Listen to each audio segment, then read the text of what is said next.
Hello everyone, hope you all are doing well. So in this video, we'll discuss the first problem of Leetcode Weekly Contest 347. It's an easy level problem. The problem name is remove trailing zeros from a string. So given a positive integer num represented as a string, return the integer number without trailing zeros as a string. So it's a very easy one, I would say. It's just based on implementation. Like this is one of the numbers that you are given. So remove the trailing zeros, right? You remove these two zeros. So this is the number that you get, okay?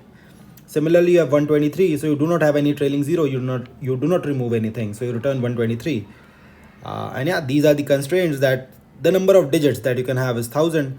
Num consists of only digits, and num doesn't contain any leading zeros, right? This is important because otherwise there would have been a test case like this. Okay, suppose we have 0 0 0, then what we do? Should we return an empty string or basically a string with a single zero, right? So but that is not there, right? The test case will not have a number which has leading zeros.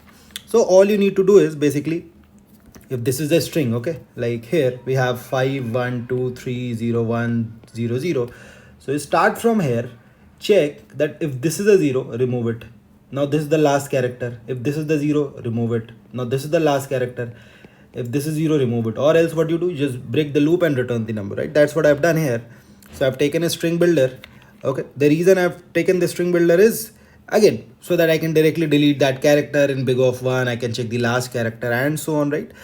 Because if I take a string and I keep on removing the characters, it will create new strings, right? So that is why I want to do modifications. That is why I've taken string builder. So string builder, initialize it with num.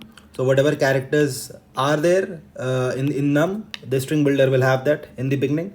Now while s.length is greater than 0, just check if s.char at s.length minus 1. That means if the last character is 0, what you do? S.delete character at last index. Okay, you keep on doing this.